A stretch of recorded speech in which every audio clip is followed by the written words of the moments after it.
आज हम उत्पादन नियोजन के जो उद्देश्य हैं यानी ऑब्जेक्ट्स ऑफ प्रोडक्शन प्लानिंग की बात करें तो इसके जो मुख्य उद्देश्य हैं उनके बारे में देखते हैं।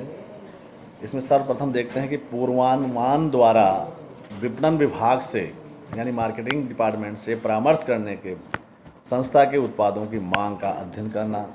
इसका जो मेन उद्देश्य है, संस्था को उत्पादन क्षमता को ध्यान में रखकर उत्पादन नियोजन या मांग के अनुरूप उत्पादन क्षमता को बढ़ाने का नियोजन करना, यानी जितनी मांग हो उसके अनुसार उसका प्लानिंग करने की बात है। और उत्पादन के लिए आवश्यक सामग्री, उपकरण आदि का नियोजन करना, यानी जो रॉ मटेरियल है या टूल्स हैं, औजार हैं, उपकरणों का उनका नियोजन करना।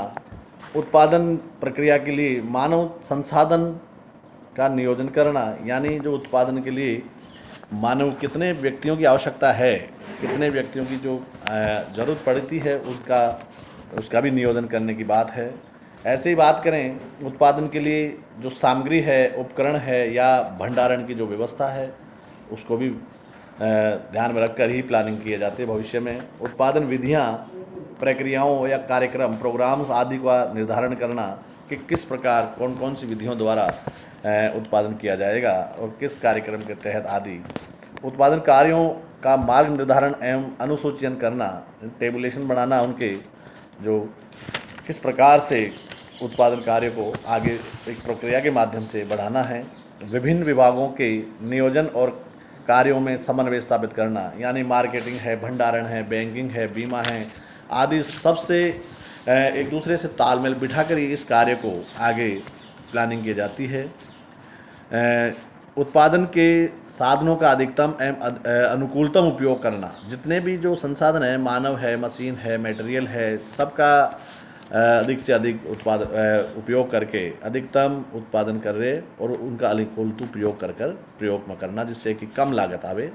उत्पादन कार्यों के सफल संचालन के लिए सभी अधिकारियों एवं कर्मचारियों के अधिकारों एवं दायित्वों में संतुलन स्थापित करना, किस प्रकार किस व्यक्ति के यानी कौन से अधिकारी किस कर्मचारियों को आदेश देंगे और कौन उनके सुपरविजन का कार्य करेंगे, तो इनमें एक तालमेल या कितने व्यक्तियों पर व्यक्ति जो है सुपरविजन का कार्य करेगा और उनके अधिकार और दायित्वों का विभाजन कर दिया जाता है। कुशल निरीक्षण एवं पर्यवेक्षण के लिए आवश्यक दिशा निर्देश, जो भी नॉर्म्स बने हुए हैं, रूल्स बने हुए हैं, उनका समय समय पर निरीक्षण।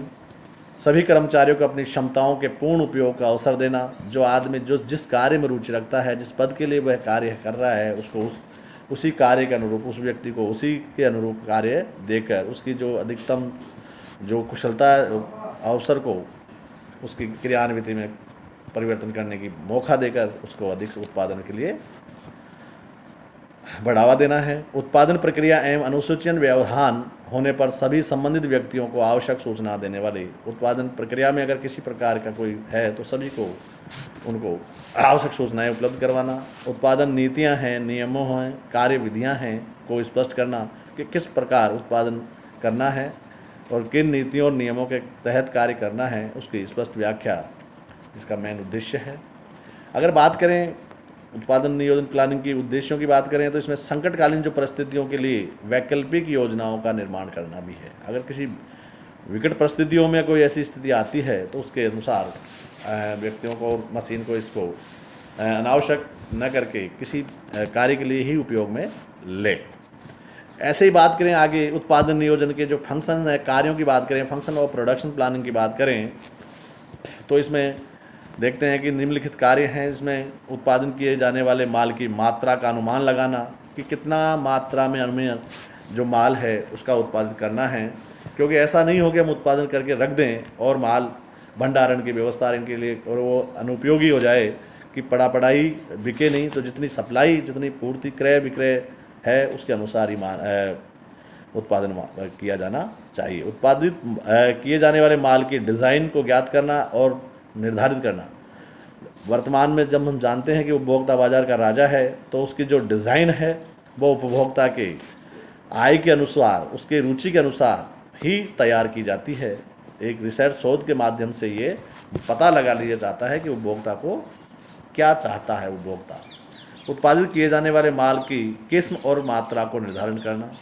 वर्तमान में अगर इस प्रतिस्पर्धी युग में आपको टिकना है तो निश्चित ही जो है वस्तु की जो किस्म है, क्वालिटी है, और उसकी जो क्वांटिटी है, उसका मापदंड आपको इस अच्छा ही रखना पड़ेगा, यानी उत्तम क्वालिटी की आपको वस्तु का उत्पादन करना पड़ेगा। उत्पादित किए जाने वाले माल की किस्म में प्रमापों का निर्धारण करना, जो स्टैंडर्ड है उसको पहले से ही तय करके उसके अनुरूपी कार्य को आगे बढ़ाने की बात है। उत्पादन में प्रयुक्त की जाने वाली सामग्री के प्रमापों का निर्धारण, जो रॉ मटेरियल है उसके प्रमाप है उनको पहले ही निर्धारित करना चाहिए। उत्पादित किए जाने वाले माल के लिए आवश्यक यंत्रों, मशीनों, संसाधनों आदि स्रोतों का निर्धारण करना, ये भी उत्पादन नियोजन का कार्य है।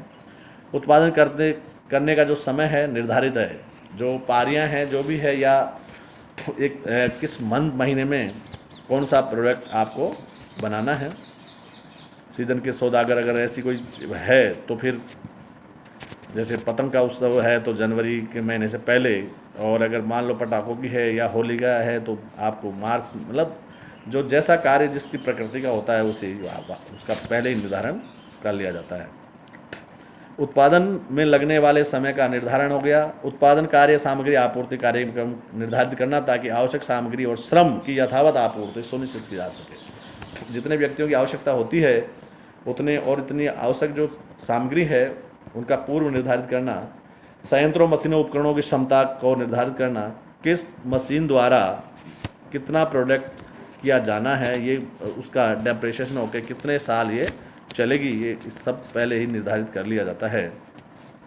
उत्पादन, डिजाइन और विक्रय विभाग से निकट संबंध बनाए रखने, जिससे मांग के अनुरूप उत्पादन को सुनिश्चित किया जा सके। जिस प्रकार अगर अप्रचलन की स्थिति हो जाए तो उससे बचने के लिए जो है माल जितनी आवश्यकता है उतना ही, जितनी खपत है यानी यूँ कहें, और जो उसके डिज़ाइन है वो पूर्व निर्धारित कर ली जाती है। सामग्री के भंडारण, नियोजन एवं नियमन करने की बात है। उसको जो रॉ मटेरियल है या उसकी सामग्री है उसको भंडारण में सुरक्षित और प्लानिंग के द्वारा उसको रखना है। आंतरिक परिवहन नियोजन करना, वस्तु को जो आंतरिक यानी चाहे रॉ मटेरियल लाना हो, चाहे फिनिश गुड्स को, तैयार माल को आपको बाज़ार में भेजना हो तो यातायात के साधनों के माध्यम से उस कार्य को अंजाम देना है। तो ये भी उत्पादन नियोजन के जो कार्य हैं उसमें सम्मिलित किया जाता है।